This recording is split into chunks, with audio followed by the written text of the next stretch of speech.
안녕하세요. 바이블코어의 타브입니다.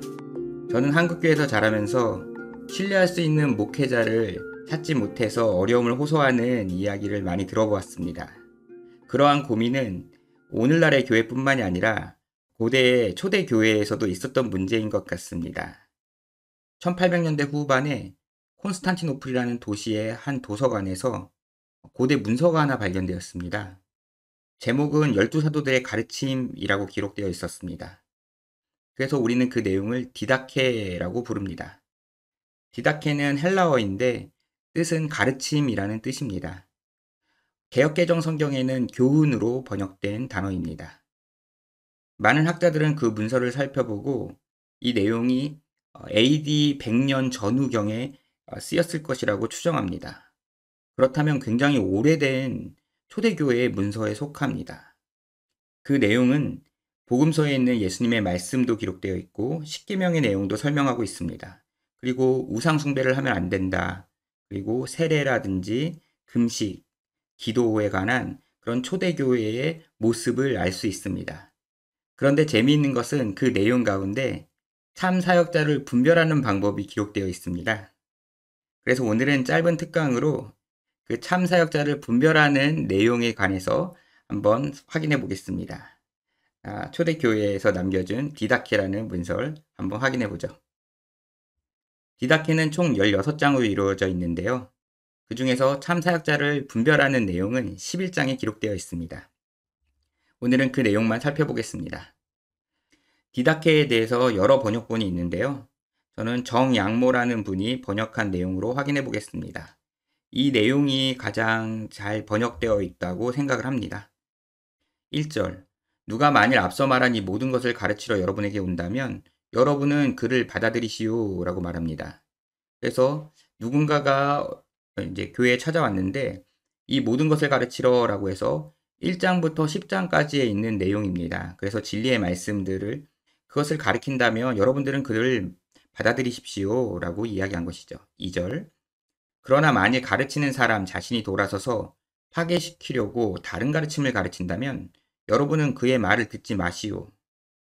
그런데 그 사역자의 말을 들어보니 그 말이 오히려 분열을 조장하고 바른 가르침이 아니라면 여러분들은 그를 따르지 않아도 됩니다. 라고 말합니다. 그리고 그러나 주님의 의로움과 지식의 보탬이 되도록 가르친다면 여러분은 그를 마치 주님처럼 받아들이시오. 라고 말합니다. 이 가로는 원문에는 없는 단어인데 자연스러운 문맥의 흐름이 되도록 이제 번역자가 추가해 놓은 내용입니다. 그래서 주님의 의와 그리고 하나님의 말씀에 대한 지식이 더해지는 그런 가르침이라면 여러분들은 그를 주님을 맞아들이듯이 받아들이십시오 라고 말했습니다. 3절. 사도들과 예언자들에 관해서는 복음의 지침에 따라 이렇게들 하시오 라고 말합니다. 여기서 이제 복음의 지침이라고 말했는데 복음의 지침은 이후에 있는 내용들을 복음의 지침이라고 이야기하고 있는 것입니다. 그리고 사도들과 예언자들이라는 표현은 이제 말씀을 전하는 사역자들입니다. 4절입니다. 여러분에게 오는 모든 사도는 마치 주님처럼 영접받을 일입니다. 그래서 어떤 교회나 우리들에게 다가오는 그런 사역자는 주님처럼 우리가 영접을 하는 게 마땅합니다. 그런데 그는 그러나 하루만 머물러야 합니다. 그래서 순례 전도자들이 당시에는 많이 있었습니다. 그래서 순례 전도자들이 이렇게 왔었을 때 하룻밤을 재워주고 숙식을 제공하고 그리고 그들에게 말씀을 배운다는 이야기죠. 그렇지만 필요하다면 이틀을 머물러도 됩니다. 그 사람이 어떤 개인적인 정비를 할 수도 있고 뭐 건강상의 이유로 이렇게 좀 더 머무를 수도 있겠죠. 그래서 이틀을 숙식하는 것도 가능합니다. 그런데 만일 사흘을 머물면 그는 거짓 예언자입니다. 라고 말합니다. 그러니까 진정한 사역자라면 그 말씀을 전하는 그 사명을 가지고 계속 움직여 나갈 텐데 사흘씩 계속 이렇게 머물러 있다면 그의 진정성은 의심해 봐야 된다라고 이야기하는 것이죠. 굉장히 현실적으로 생각을 했습니다. 저도 이 말에 공감합니다. 진정한 하나님의 종으로서의 사역을 감당하고 있다면 한 곳에 그렇게 계속 오래 머무르는 그런 나태함을 보이지 않겠죠. 계속 보겠습니다. 6절. 그리고 사도가 떠날 때에는 다른 곳에 유숙할 때까지 필요한 빵 외에 다른 것은 받지 말아야 합니다. 그래서 그 말씀 사역자가 떠날 때 또 하루길을 걸어서 이동해 가겠죠. 아니면 다음 전도지에 어떤 목적지가 있을 수도 있습니다. 그곳에 갈 때까지의 어떤 필요한 음식들은 지금 이제 머문 교회나 이제 성도들이 제공해 줄 수 있는 것이죠. 도와줄 수 있습니다. 그 외의 것들은 받아서는 안 됩니다. 그런데 만일 그가 돈을 요구한다면 그는 거짓 예언자입니다. 그래서 진정한 사역자라면 꼭 필요한 어떤 그런 것들 정도만 챙기지 그 이상의 것을 요구하지 않는다는 것이죠. 이것으로 사역자의 진실성을 확인할 수 있다는 것입니다. 저도 굉장히 공감이 되는 내용입니다. 실절 보겠습니다. 영으로 말하는 모든 예언자를 여러분은 시험하거나 판단하지 마시오. 어, 성령에 의해서 하는 그런 예언, 가르침들을 우리가 판단할 수는 없습니다. 조심하십시오. 사실 모든 죄가 용서받지만 그런 죄는 용서받지 못할 것입니다. 라고 해서 예수님께서 성령을 해방하는 죄는 용서받을 수 없다라고 하신 그 말씀을 이제 설명을 한 것이죠. 그래서 우리는 이렇게 생각합니다. 그러면은 우리가 성령으로 진짜 사역을 하는 것인지 성령에 의한 가르침인지 아닌지 우리는 어떻게 알 수 있습니까? 라는 그런 고민이 있죠. 그것에 대해서 설명해 줍니다. 8절을 보겠습니다. 영어로 말한다고 해서 다 예언자가 아니고 오직 주님의 생활 태도를 지녀야만 예언자입니다. 라고 말합니다.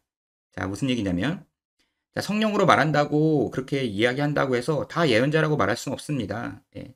진실한 성령에 의한 사역이 아닐 수도 있습니다. 오직 주님의 생활 태도를 지녀야만 예언자입니다. 그의 삶을 보면 그가 진실한지 아닌지 알 수 있습니다. 라고 이야기하는 것이죠. 계속 보겠습니다. 거짓 예언자와 참 예언자는 그 생활 태도로서 밝혀질 것입니다. 그의 삶을 보면 우리가 충분히 진짜인지 가짜인지 분별할 수 있다는 얘기입니다. 이 말씀은 지금 시대에 필요한 지혜라고 생각을 합니다. 왜냐하면 영으로 사역한다고 해서 정말로 막무가내로 주장하는 사람들이 사역자들이 많이 있습니다. 그런데 그들의 삶이 정말로 그들의 진실성을 확인할 수 있는 증거라고 이야기하고 있는 것이죠. 초대교회 굉장히 지혜 있는 그런 가르침인 것 같습니다. 9절 보겠습니다.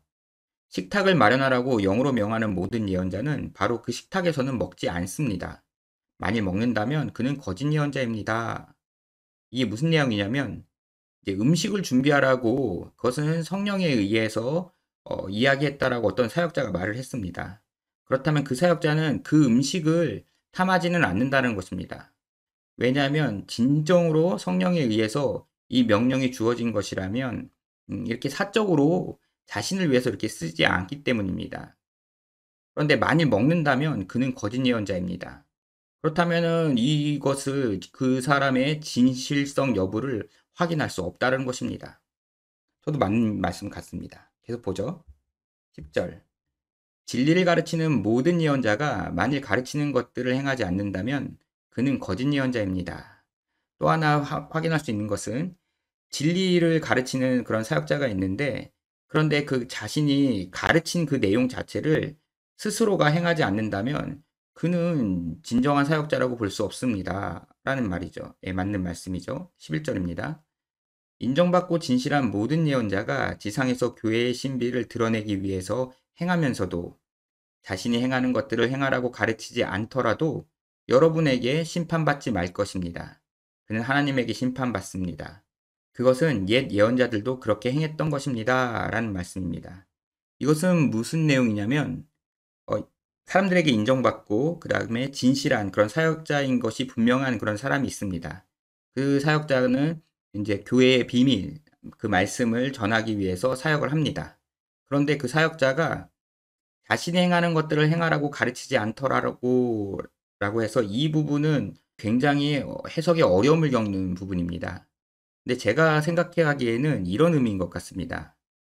무슨 내용이냐면 위에서는 10절에서는 진리를 가르쳤지만 스스로 행하지 않는 사역자에 대해서 이야기를 했습니다. 근데 11절에서는 그렇다면 진실을 행하는 그런 사역자가 있습니다. 사역자인 것은 분명해요.